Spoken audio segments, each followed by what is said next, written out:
overheard my Swedish husband calling me a black monkey on a video call to another woman.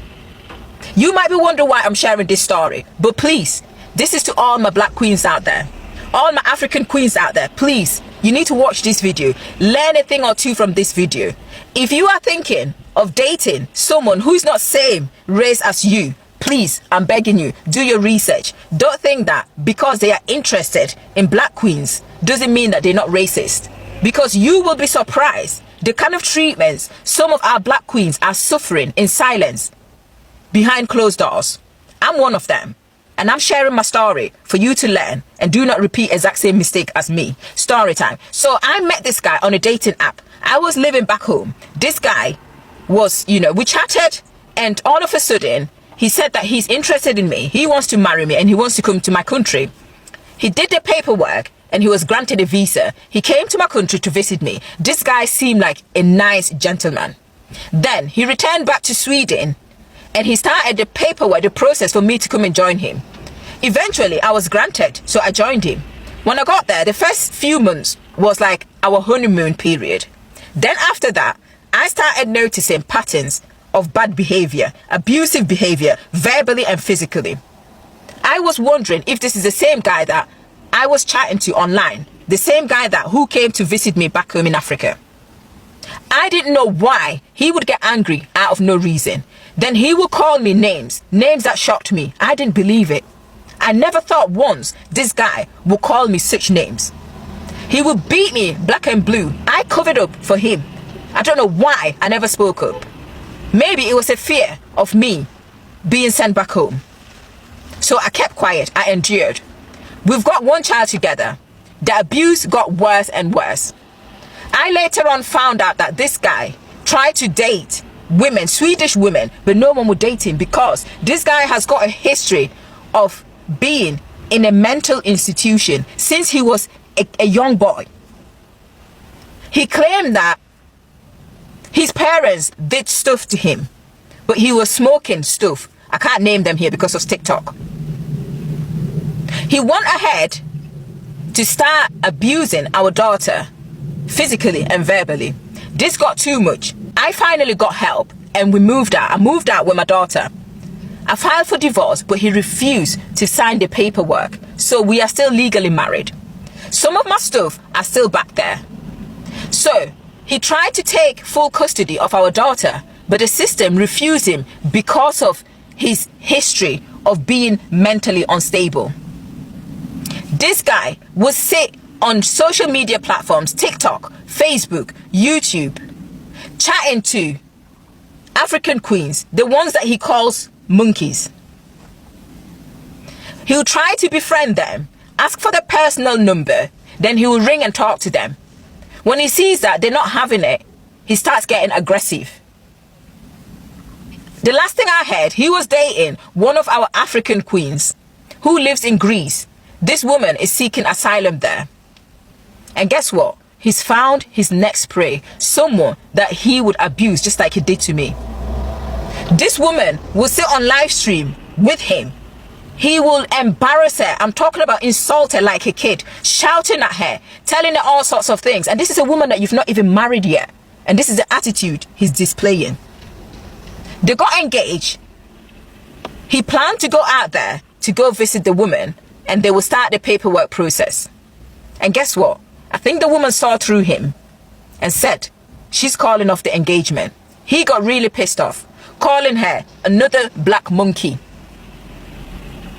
He calls me Ashawo, the black monkey Ashawo, who is sleeping around with the black monkey men. So if you're watching this video and you are looking to date someone who is not same color as you, please rethink it. Don't think that because he's marrying you or interested in you, he's not racist, because some of them are the racist ones, the pure racist ones who hide by using marriage to a black queen as they are not racist. But I can assure you they are. So please do your research before actually getting into something serious with people like that. You can imagine being married to someone who isn't mentally right, who has been in a mental institution since he was a young boy. He's had issues with the police, social services, and yet this guy comes online to lure our black queens, to make them think that he's a genuine kind guy. He's not. He's a monster. He's a demon. You might be wondering how I had this conversation. I went back to drop our little girl because he has got joint custody. I've still got the keys to the house that we used to share, living together. I entered and I heard him. He was on a video call, and you know, video call, you can hear everything pretty much. And he's calling me names, a black monkey who is sleeping around with my black monkey African brothers. So this is very deep, and I'm telling you, please be careful. Do your research.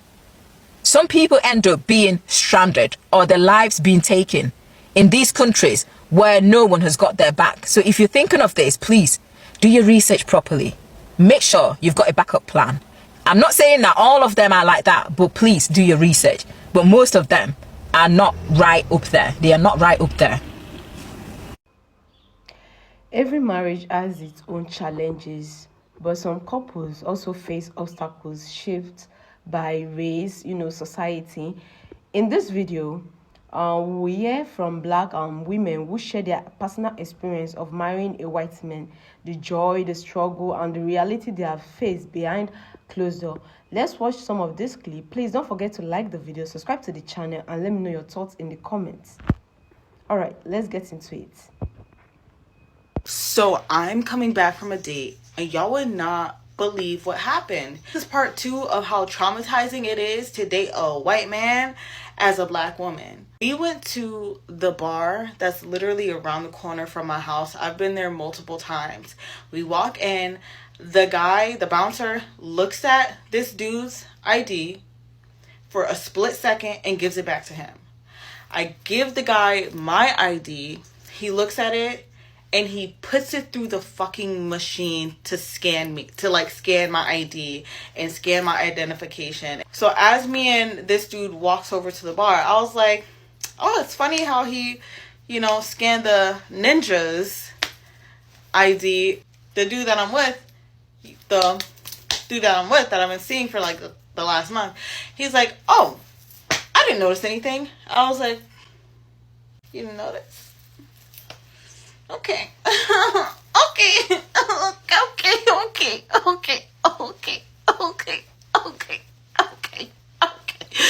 And like me, I'm not the kind of person that's just gonna go ahead and like scream like racist, prejudice. But when things are blatant like that, like, okay, so you look at this white man's ID for a split second, give it back to him, immediately trusting him, like, yeah, one of us. But when you see the black person, you look at it like, let's go ahead and scan this bad boy. Yep, scan her face right on in. Yep. There you go, ma'am. At this point, I just believe God does not want me to date and marry a white man. Because every time I've dated a white man, some crazy catastrophic shit from the universe has occurred. The first time was in FSU. I dated this white man. He was artsy. I met his mother. He said he cared about me. He ghosted me. And then I found out he was arrested because he was dating a child. Like, the man is like a registered pedophile now. The second time I dated a white man, okay, he claimed to be a great guy. He was a ginger. He was fine. He had body. He was sweet. He was kind. He hung out with me on his birthday. He was a single father. He seemed amazing. Only to find out, this man had a girlfriend of 9 years that he lives with. Okay. And in the very first conversation we had, I asked this man, are you seeing anyone? Are you dating anyone? La la la la la la la la. No. He even went as far as to say, oh, I understand what you have to ask because there's crazy people out here. I don't know. This stuff is just, it's too absurd. I don't believe in coincidence. And perhaps my lineage needs to have a lot of melanin. Maybe I just feel like, this is some stuff straight out of a TV show. I need to leave the white man alone. become... Man don't understand what go on with them. About the white boys who seek out black and brown women because... So it's no secret, I used to be married to a white guy. And if you didn't know that, now you know it. I divorced him. And he was not the only white man I ever dated. I am now married to a black man who I met while I was divorcing the white guy. So, you know, things happen. I'm going to tell you a thing.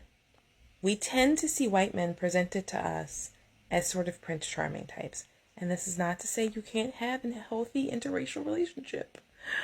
But when we are talking about toxic relationships, sometimes interracial relationships are toxic. And sometimes race is part of that. I tell the story of this a little bit in the comments on the video I'm stitching, but now I'm going to tell the longer version. Story time. My ex-husband is violent and abusive, and he may not be anymore. I don't know. Haven't spoken to him in years. But when we split up, it was restraining orders and police officers and all of that. And on one level, it was absolutely awful, and I hated his guts. On the other, I had met his mother. I'd met his siblings. I'd met the rest of his family. And this is not me letting him off the hook. He was an adult who made choices. But I sat there while his mother told stories about slapping him so hard she broke his glasses.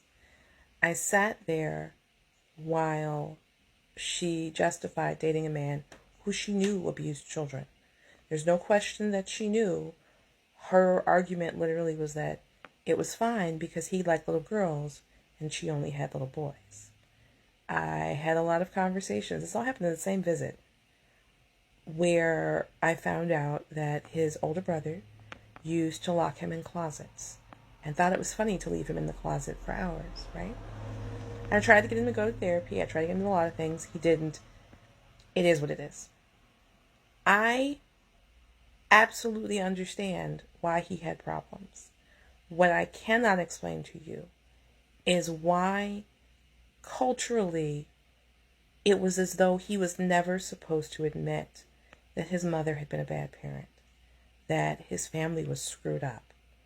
A lot of conversations that we have in other communities about not being raised right, about problems with our parents, you know, whatever, are not always happening inside white homes. Sometimes they are.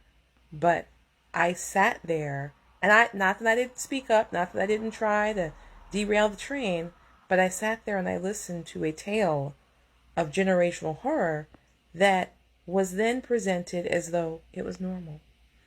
And that if he complained, the problem was him. And I think sometimes it's the honesty people are seeking in other communities. Being able to... I just seen a video, and I'm going to describe the video for you so you can go look and see it and then come back to me so we can talk about it. There's a black lady on the ship. She got on box braids. She got braids in her hair, and she's talking to her husband. Her husband got on a red shirt. He's a white man. That's the context of the video. She's playing with him. She's like, oh, my husband is mad at me because this is my 6th plate. When I tell you his reaction is showing me he ain't playing. Now, she come up missing on that ship, I'm staying out of it. Shirt red, face red, red flag all the way around. What more do you need to see? How it's the bills. I have a bank card. My bank card stayed in his wallet. I never left the house, okay? When we first got together, I never went anywhere. I took care of 3 dogs and a family member. He left me in the house days on end with no food in the house at all. And I wasn't working, so I had to figure out a way to put food in the refrigerator for everybody. I had to pick up the dog crap. I had to do the laundry. I kept the house immaculate. Then he comes to me and tells me, oh, well, I used to pay my ex-girlfriend to do that. It took him 2.5 years to buy me a $3 bill.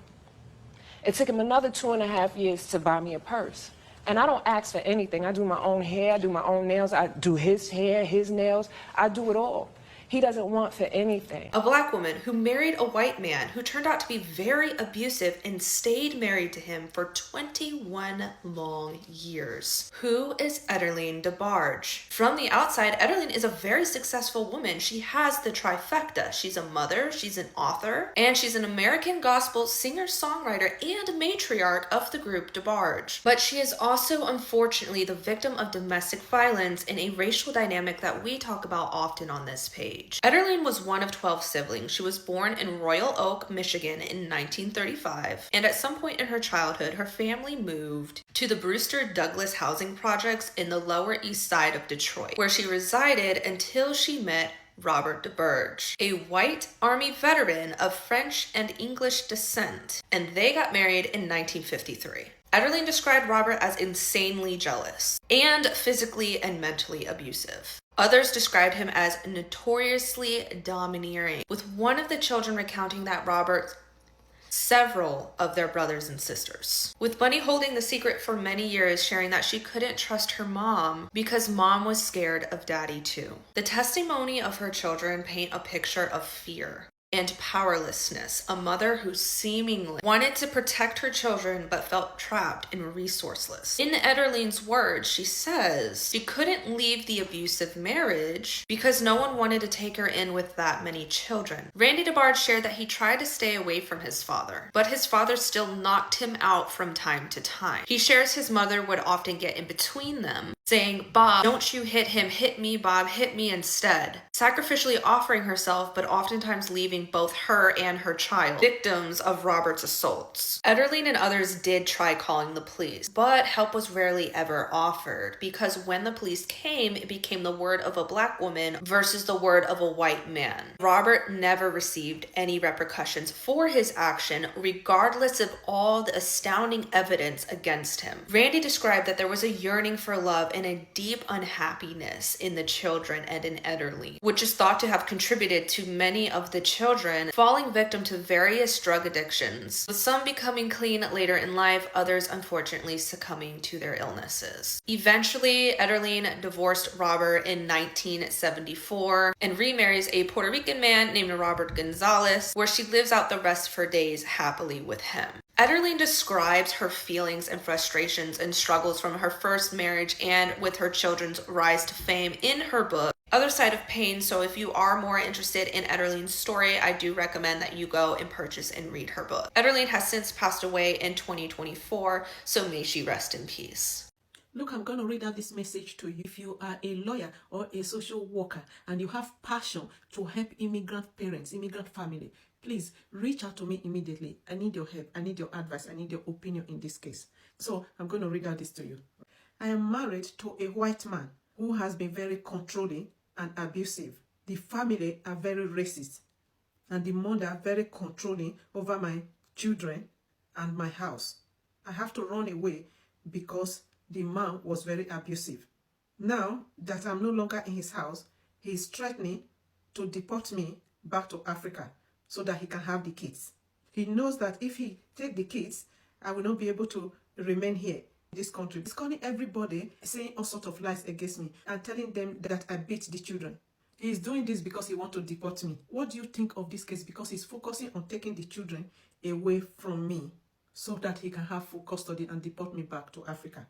Please, I need your advice. I'm very happy that this girl come out to bring out this case. All of you that are married to white men, they are racist to you. You keep quiet. You are afraid they are going to deport you and you remain in an abusive marriage.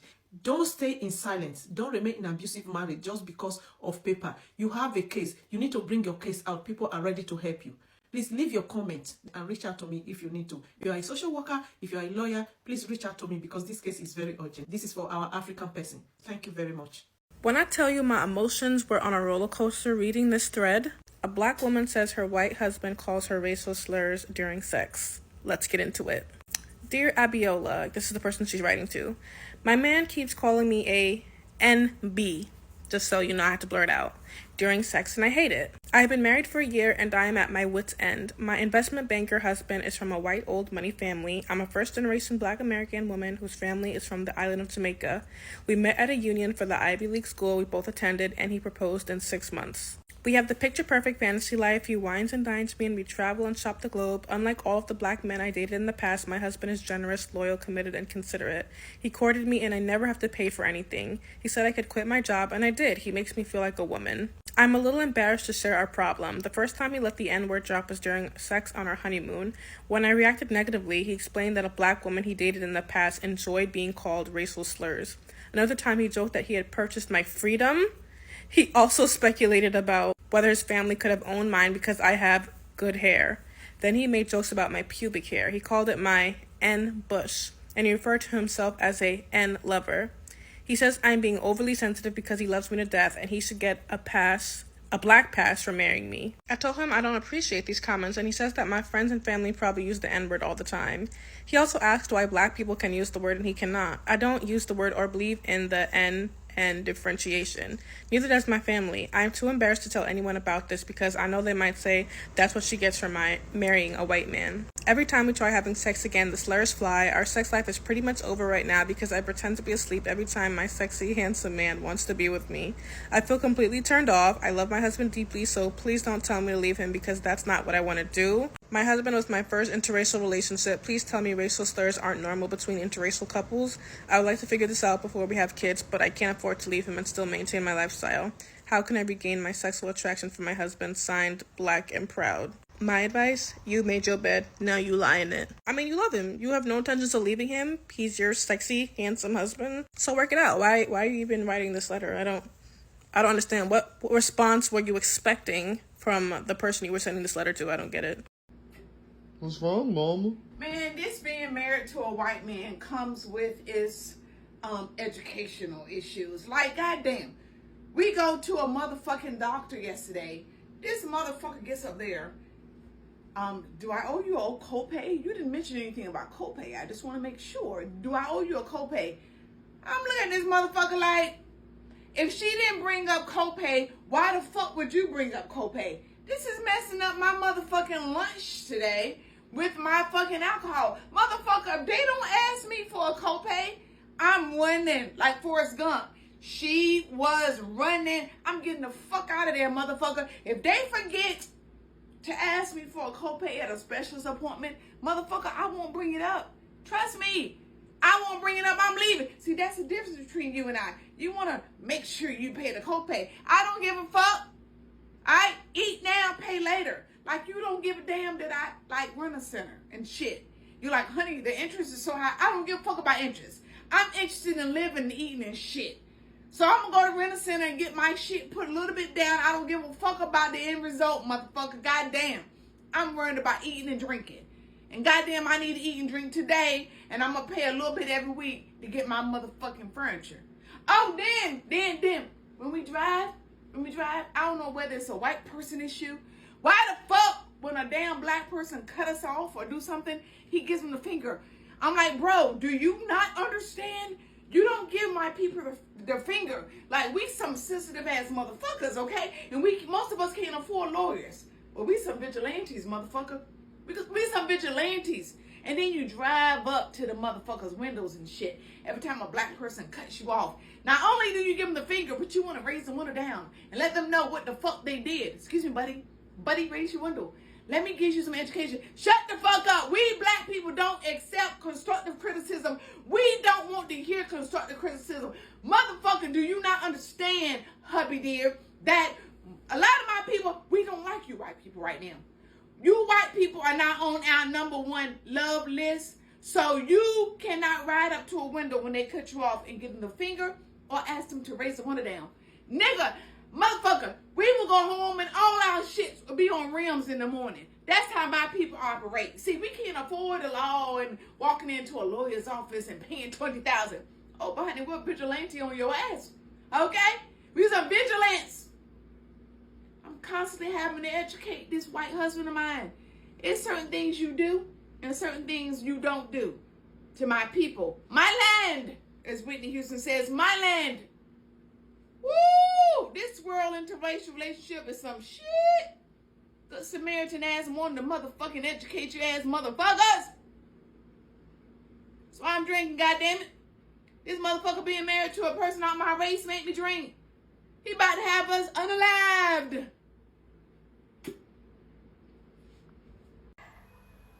lovelies, welcome back to my channel. So before we get started, don't forget to like the video, subscribe to the channel, and let me know your thoughts in the comments. So today we are talking about a topic that is personal, emotion, and often misunderstood. The experience of some black women who are married to white men, or who got married to white men.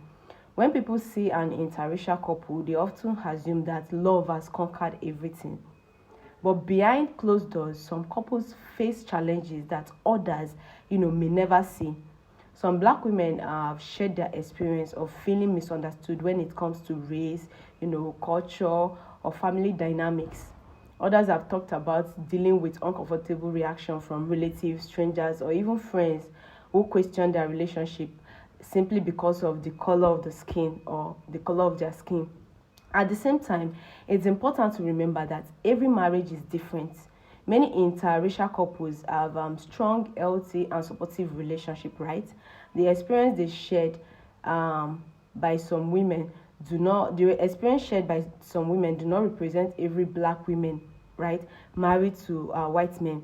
The bigger question is this: can love survive when couples face pressure from society, cultural differences, or difficult conversation about race? A successful marriage isn't just built on race. It's built on trust, communication, respect, and a willingness to understand each other's experience. Sometimes the strongest couples are the ones who are willing to have different or difficult conversation instead of, pretending the difference doesn't exist. So what do you think? Do interracial couples face unique challenges, or are they struggling? Are they struggling of the marriage? Are the struggling of marriage same no matter the race? What do you think? I would like you to leave your thoughts in the comments. Please like this video and don't forget to subscribe to your girl's channel. Once again, we don't just watch, we talk about it. Thanks for watching, and see you in my next video. Bye. Love ya. Mwah.